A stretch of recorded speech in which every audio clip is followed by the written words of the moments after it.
Welcome to Around the Weird. Here's your host, the museum curator of the strange and unusual, Mr. Nothing. Thank you, mysterious voice, and welcome back to Around the Weird, a booktube channel where I talk about all the unusual and out of the ordinary literature that I have found in my travels. Today, I want to talk about a short story that I read because it is Short Story Tuesday. I wanted to focus on something from a familiar author, one that I've praised pretty heavily on this channel. And today's short story is all about resistance and anarchy.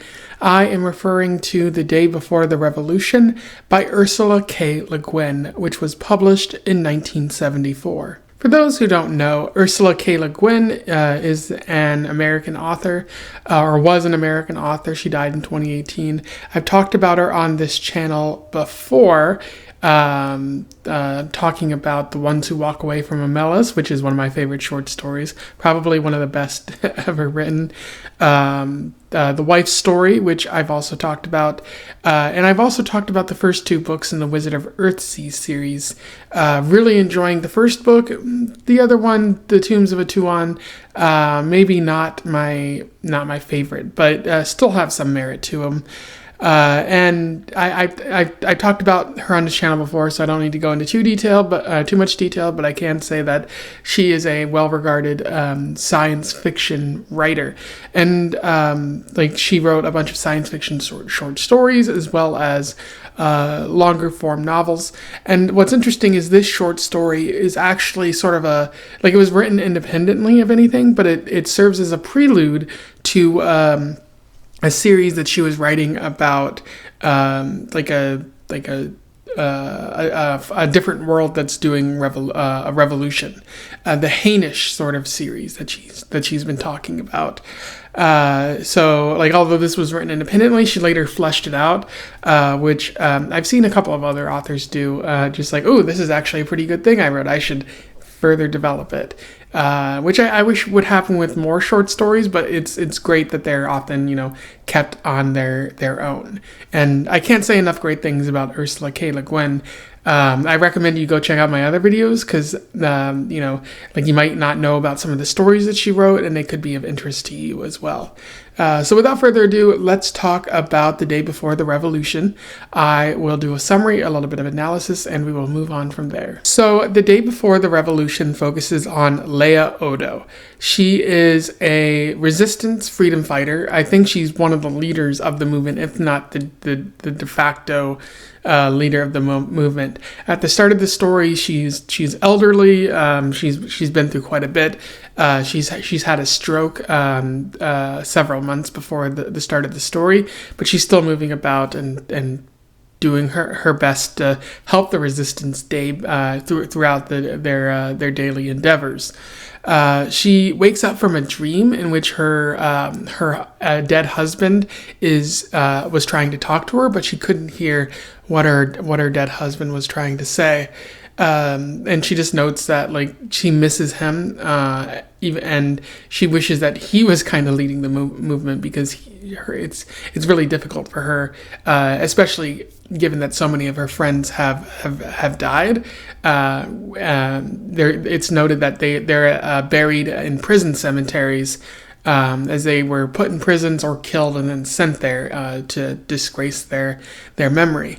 Once Laia gets up and goes downstairs, she starts talking with other members of the resistance. She hears that the district of Thu recently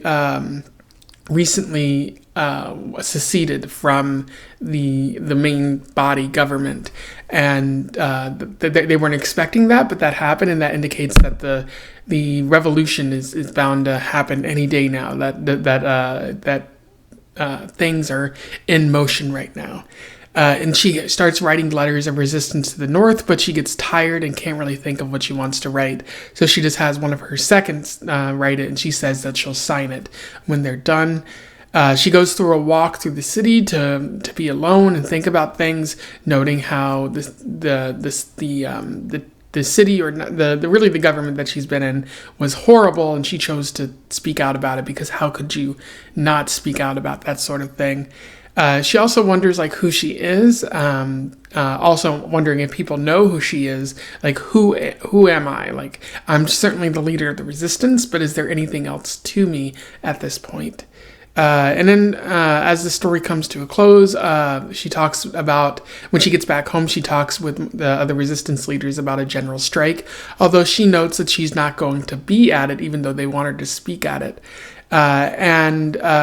As the story comes to a close, she walks back up to her room, up the stairs, having a little bit of difficulty, and it's implied that she will die, and that's where the story ends there. In terms of analysis, there is a fair bit to talk about with the day before the revolution.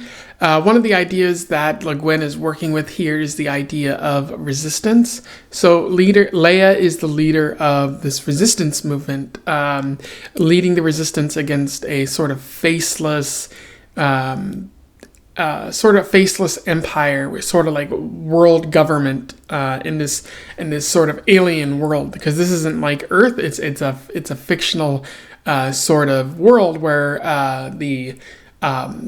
where humans evolved in a different way. And so things are quite different from where they're at on Earth. But the ideas are the same. There's this world government.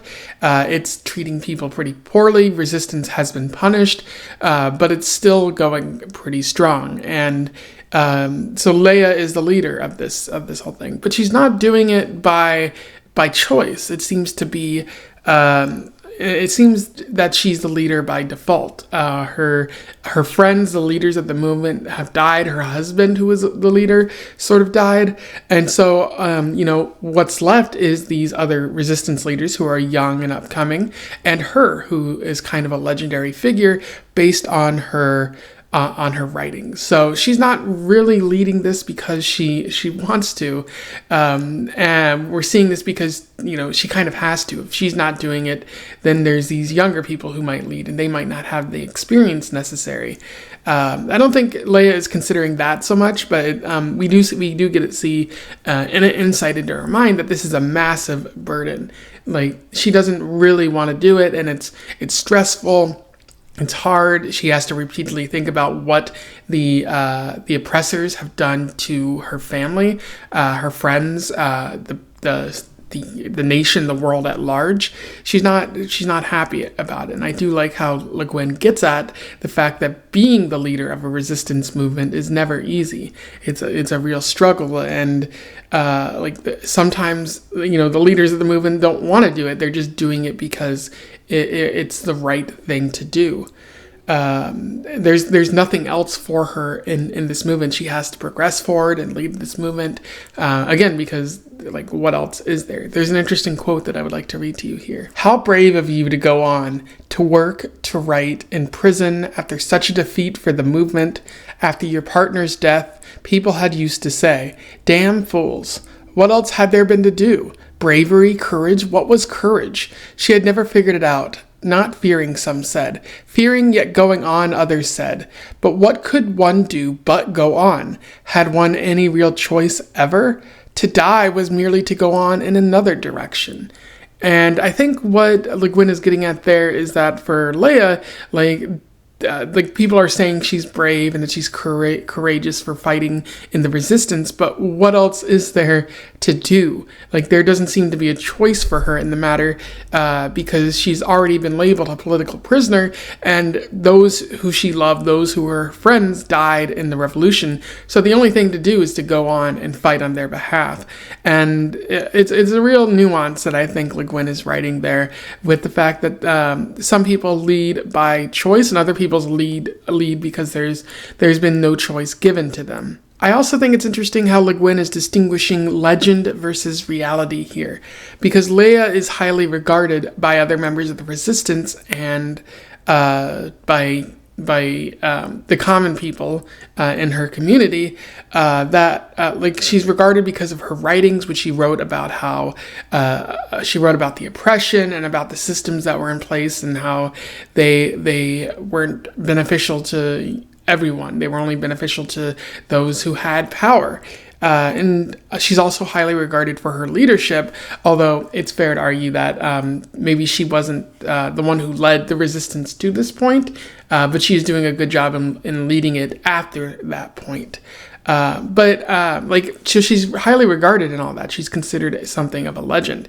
But Laia, on her part, by her own admission, she's merely talking about injustice, the trouble that exists in society. And she's like, this needs to be fixed. Something needs to be done about that. We can't stand for what the government is doing here and how people are abusing their power. This is not the life that she wanted, as I mentioned before in the resistance area. She's doing this because she has to. There's no choice in the matter. But it just seems like a lot of people would talk about injustice if they saw it go on. And as Ursula K. Le Guin even notes, she wrote The Ones Who Walk Away from Omelas, and she noted that Laia Odo is the kind of person who would walk away from Omelas, which I think it kind of adds more understanding to what The Ones Who Walk Away from Omelas means. Because what I think it means is that perhaps the society that is best is an anarchist society, that when you see injustice, it rather than trying to fix it within the system, because the system will merely take all your criticisms and just keep it as a function of it, the best thing to do is to move away from that society and create a new one, maybe a more disconnected one where that can't form in the first place, and try to fix it. So I think in addition to everything that she says here, she's also adding more understanding to what she means from the ones who walk away from Omelas. But I do think the ones who do walk away from Omelas, they're not trying to be noble or anything like that. They're just saying, I can't stand this society as it is. We have to create something new as a result. And that's what Laia is doing. She's not trying to, be bold or take a leadership stance on this thing. She's just doing what feels right, I think.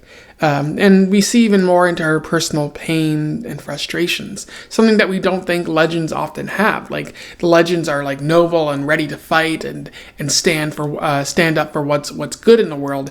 But we often don't think that these legends could be dealing with a lot of personal pain from the deaths they experience, from the loss they experience, from the frustrations of the movement itself, from the frustrations of things not quite going the way that they think they will. And it really humanizes Laia, because you move away from that legend. You paint Le Guin is painting her as a flawed, troubled, sort of angry individual who's just doing what's right because it feels like that's the direction that her life has to go. And I think it's best if we view any sort of legendary figure that way, because if we prop them up on a pedestal, when they reveal themselves to be human, that kind of takes away from the myth and kind of hurts the resistance overall. Anyway, those are my thoughts on The Day Before the Revolution, a pretty high-quality short story by Ursula K. Le Guin. I feel like the quality writing with the message of what she's trying to say here really works, and I'm going to recommend it to you out there so that you can check it out and let me know what your thoughts are in the comments below. I would like to read the sort of sequel, longer format novel related to this, because I feel like there's a lot to be gained, and especially if Le Guin is going to be kind of continuing those themes, or even building on new themes related to revolution or oppression. So be on the lookout for that maybe down the road. Hopefully I can explore more Le Guin. I also have to get through the Wizard of Earthsea series as well, so that should be fun.